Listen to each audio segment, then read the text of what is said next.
Hey, hello, welcome to this Geography for Schools lecture on changing glaciers and glacier mass balance.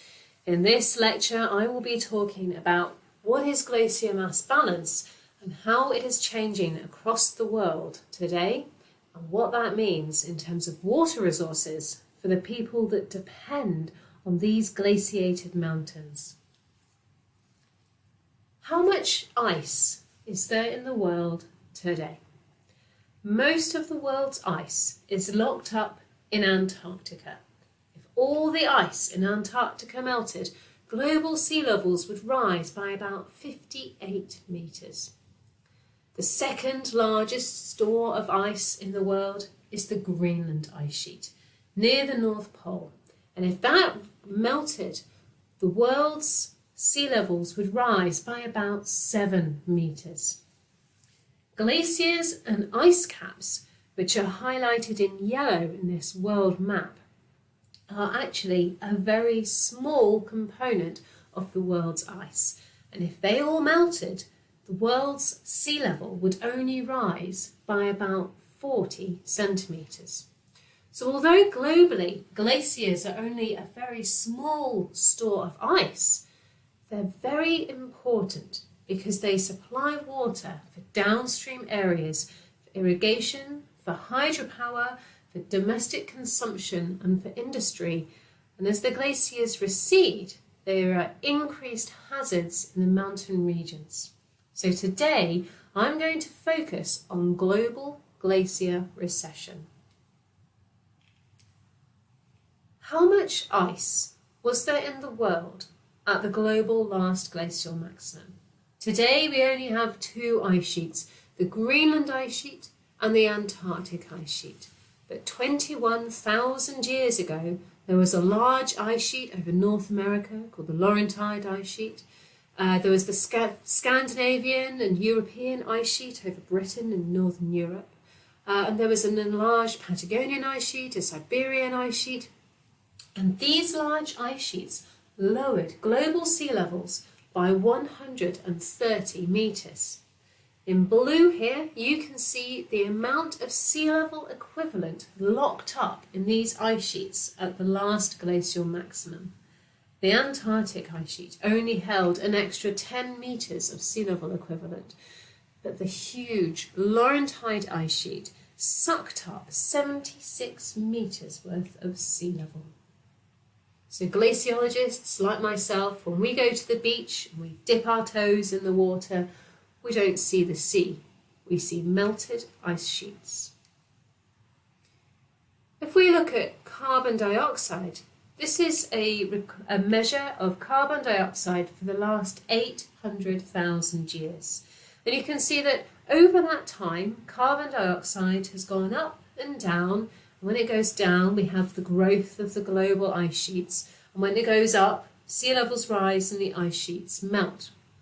And over the last 800,000 years, global carbon dioxide has been between around 180 and 300 parts per million. Today, the global carbon dioxide is over 411 parts per million. That is outside the bounds of anything the world has seen over the last 800,000 years. If a rise in global carbon dioxide from 185 parts per million to 280 parts per million was enough to melt that huge Laurentide ice sheet and destroy the Scandinavian ice sheet and remove the ice sheet over Britain, what will another 200 parts per million do to the world's climate? We are now in an unprecedented era of global carbon dioxide. And the key question on everybody's mind is how will this climate change affect the world's ice masses? The stripes here, the warming stripes, they show global temperatures since the year zero, since the year 0 AD. And you can see that the warming now is greater than anything we've seen in the past. And our projections of sea level rise to the year 2100 range between around 60 to over a metre sea level equivalent relative to the pre-industrial era. How are the world's glaciers going to respond to this not only observed increase in carbon dioxide, but the future projected increases in temperature and carbon dioxide? We can use data sets like measurements of past climate change to make predictions of how glaciers will behave in the future. The key things that we need to take into consideration are how glaciers flow.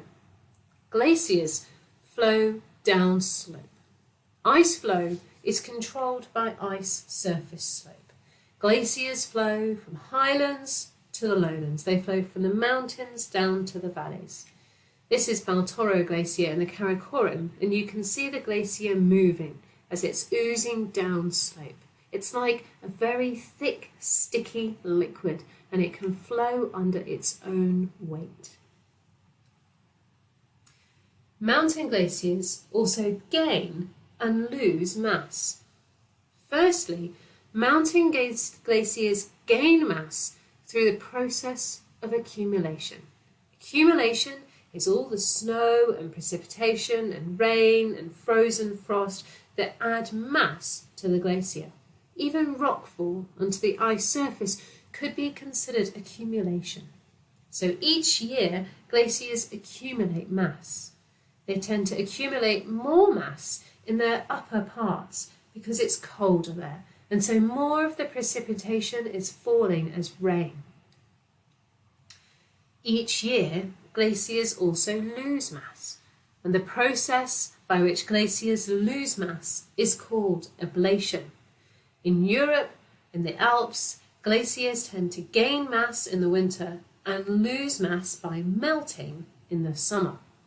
In parts of the world where glaciers terminate in lakes or in the sea, they can also lose mass by calving icebergs that float away into the ocean.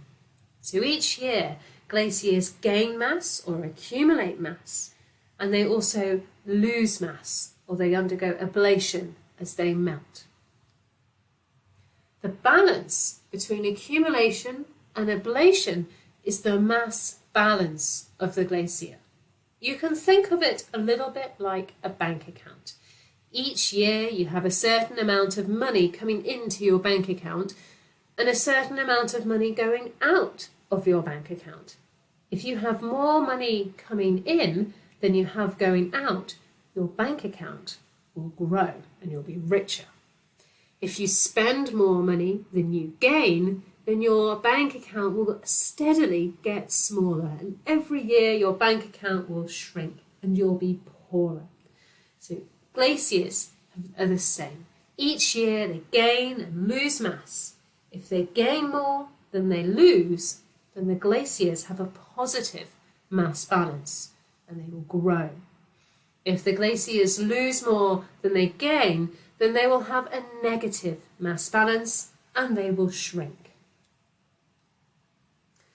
The line in between net gain and net loss is the equilibrium line.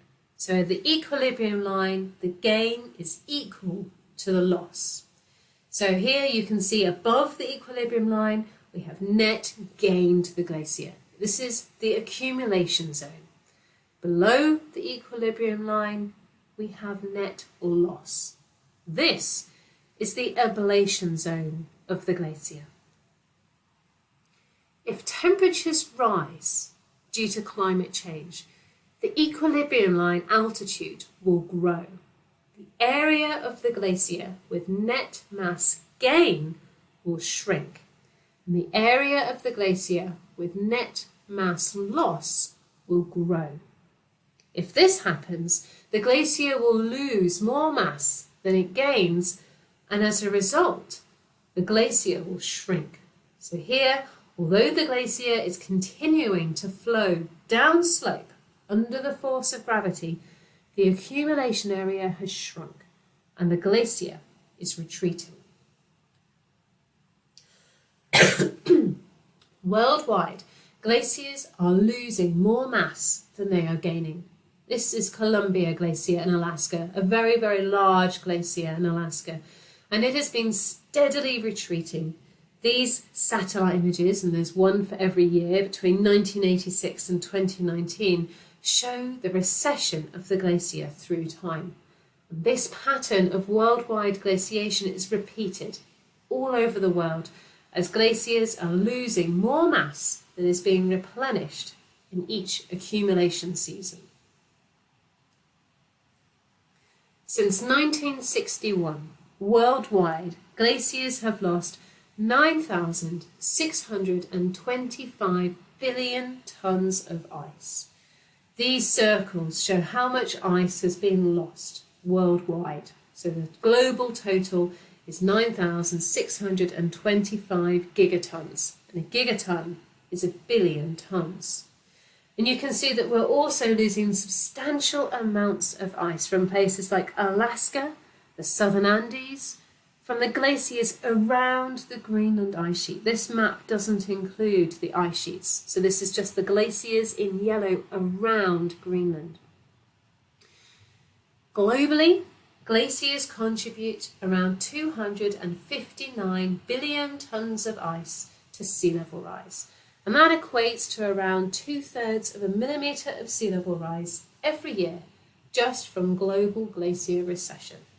And you can see in this graph that that contribution to global sea level rise has been accelerating over time, and it's now nearing a whole millimetre per year just from global glacier melt.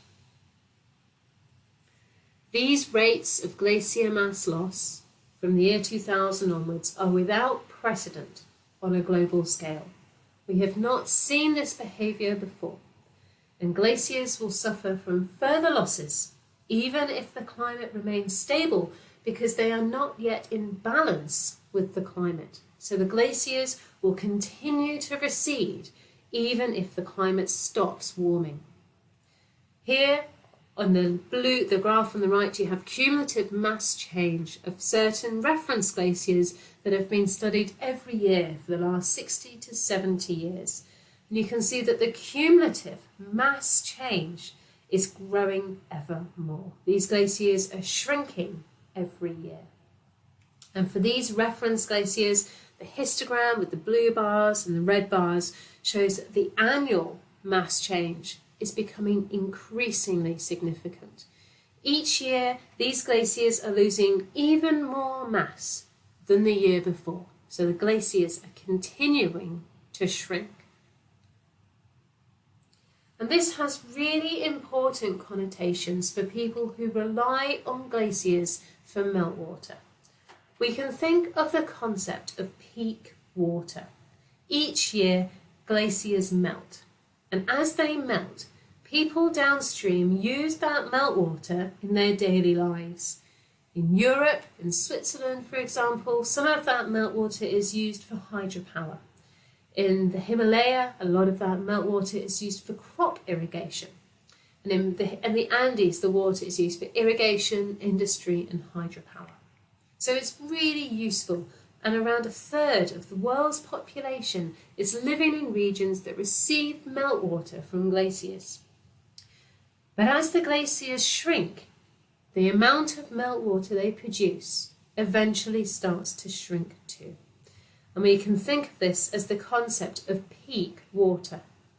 In this graph, along the bottom, we have rising air temperatures through time. In the green line, we have glacier volume. So over time, the glacier volume is declining. The meltwater from the glaciers rises annually as the glaciers start to shrink, but then starts to decrease.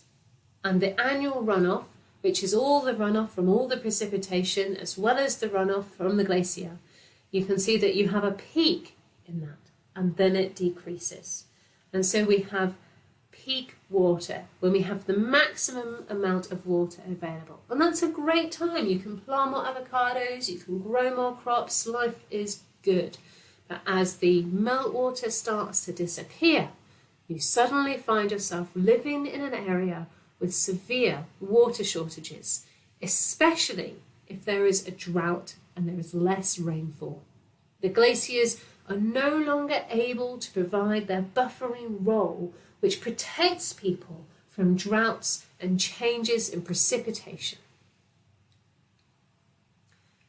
Global peak water will be in a different year depending on where in the world you are. It's dependent on the volume of the glaciers. Areas with smaller glaciers like Peru and Bolivia and the tropical Andes have already experienced peak meltwater. And parts of Alaska, peak meltwater will come in some decades because the glaciers are very large here. But then we have the Fraser and the Mackenzie and the Columbia River, and these glaciers have already reached peak meltwater. In the Himalaya, peak water will be reached around the year 2030 to 2040. So in the next 2 or 3 decades, water in the Himalaya will decrease. And the places in the world most vulnerable to these changes in glacier meltwater are the Northern Andes, the Himalaya, the Swiss Alps, and Alaska. If we look in more detail at Patagonia, the northern Patagonian icefield is the highest icefield, the largest icefield at this latitude in the world, and it's currently undergoing significant glacier recession. The southern Andes contributing around 19 billion tonnes of ice to sea level rise every year, which is around 0.5 millimetre of sea level rise. If you look at panel B in this map, the size of the pink circles is the rate of mass loss from the glaciers. The bigger the circle, the more mass is lost. And in these regions, peak water has already been reached. For example, the Negro River and the Baker River have already reached peak meltwater, and the water is now declining. In Peru, the peak water was reached in the 80s, and water shortages are now a common occurrence. This is increasing water risk east of the Patagonian Andes. If we continue on our current trajectory of emissions, this is approximately equivalent to the IPCC scenario RCP 4.5. If we continue on this, we can expect to lose globally between 20 and 50% of glacier volume by the year 2100. RCP 2.6, which is represented in these graphs by blue lines, is approximately equivalent to the Paris Agreement and will see us limiting global warming to 1.5 degrees centigrade. If we follow RCP 2.6 and follow a high mitigation scenario with reduced carbon emissions, then we will retain the majority of the glacier ice. These graphs show the projected glacier volume in the southern Andes, and we have area in one and mass balance in the other. And you can see that the projected area is around 80% remaining under RCP 2.6 and around 50% remaining under the highest end scenarios. The glaciers in Patagonia are an important water tower. A water tower is a mountain region, and it's a mountain region with glaciers on it, and that's how we define a water tower. In this project that I was involved with, we have a large number of water towers in the southern Andes. Okay, so we have La Puna, northern Chile, Negro, southern Chile, the Pacific coast, and southern Argentina, and they're coloured according to the Water Tower Index. The Water Tower Index is the amount of water produced and supplied by this water tower versus the amount of water demanded from the water tower. Okay, so we demand water in terms of for irrigation, for industry, for natural resources, for the forests that grow in these regions. These water towers in the southern Andes are vulnerable. Okay, so these spider diagrams illustrate the vulnerabilities of these water towers. So we go from the top, from 12 o'clock, we have hydropolitical tension, changes in GDP, changes in population, Changes in precipitation, DET is changes in temperature, GE is government effectiveness, and BWS is baseline water stress. You can see that in South America, the water towers are vulnerable to baseline water stress, but also significantly to changes in precipitation. Changes in precipitation which are projected to occur under climate change scenarios and which are exacerbated by changes in the winds in Patagonia drive rapid glacier recession.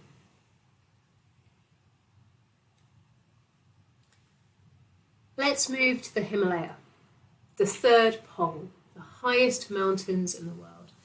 And these glaciers uniformly are thinning. So here we have the red bar charts, and these reds show the thickness reduction of glaciers across the Himalaya. Where the bars are longest, that's where we're seeing the most significant changes in glacier thickness. If the bars are blue, then the glacier is thickening, so it's gaining more mass than it's melting. But this is only restricted to a very small number of glaciers which are affected by changes in the monsoon. Across the rest of the Himalaya, the glaciers are shrinking and thinning.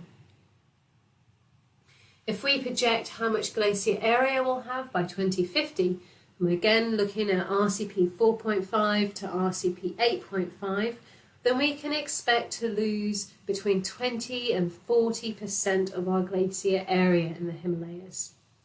And yet, if we limit climate change to 1.5 degrees C, this study shows, in this graph on the right here, this study shows that under RCP 2.6, which limits warming to 1.5 degrees centigrade, we can expect to retain most of the ice volume in the Himalaya.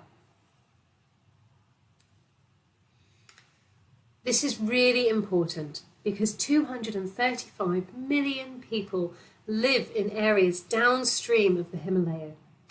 This is hydropower in the Hindu Kush.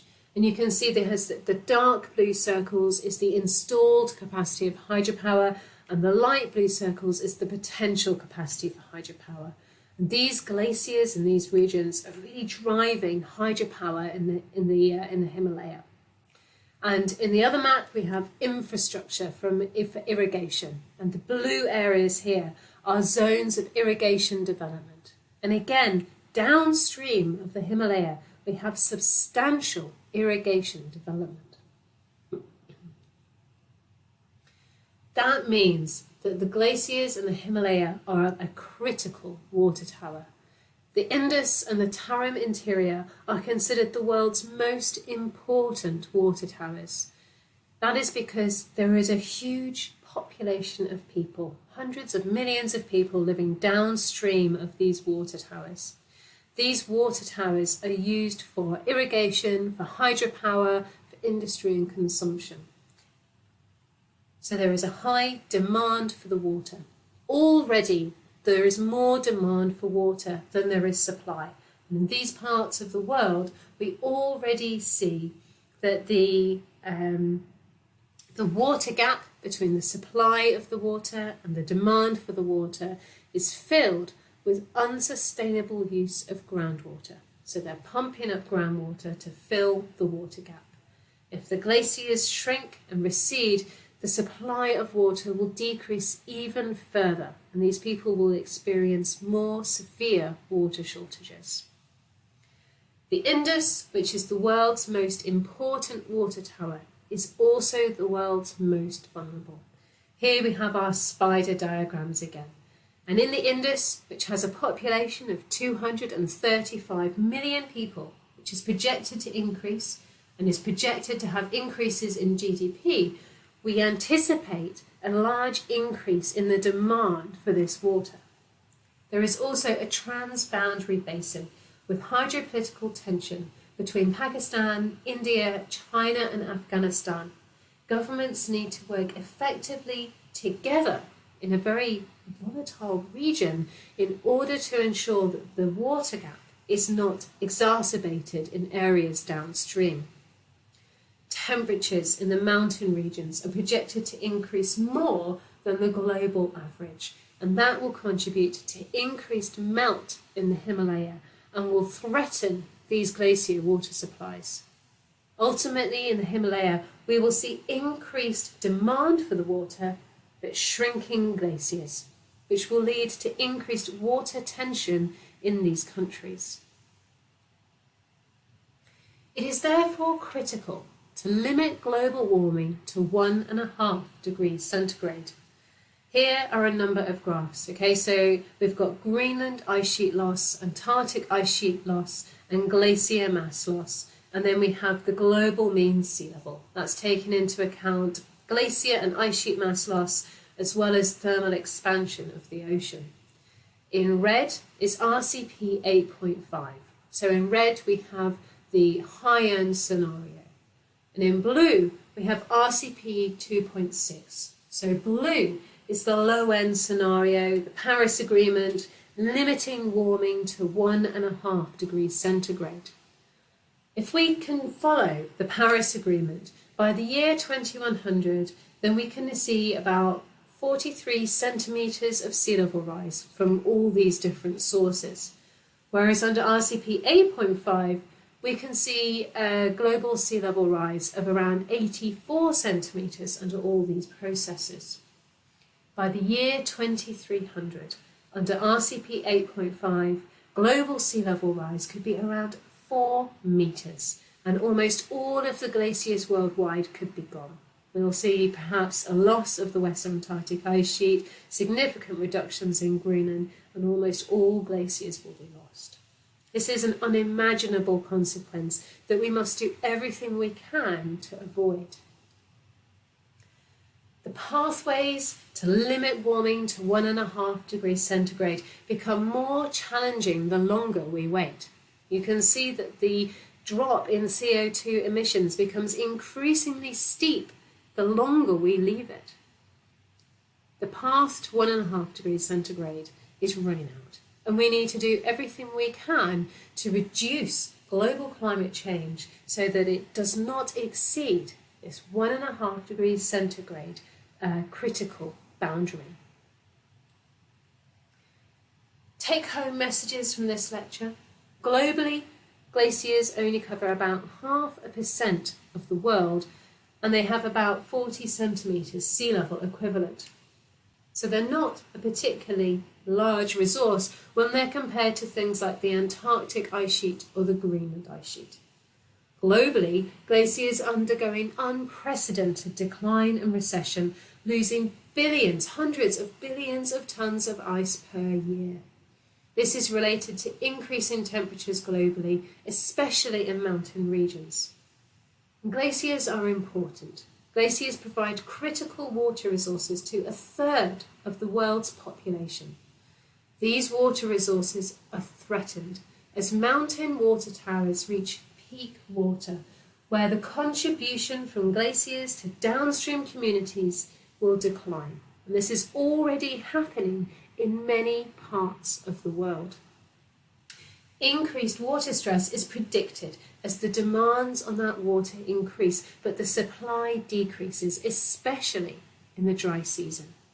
If we can follow a lower carbon dioxide emissions pathway and stay within 1.5 degrees centigrade of warming, we will avoid the worst impacts, and we will ensure the water security for millions and millions of people. We must aim to reduce carbon dioxide to net zero by the year 2050 in order to avoid the most significant challenges. I hope you've enjoyed this Geography for Schools lecture, and please do visit our department where you'll find many more resources aimed at helping you with your studies.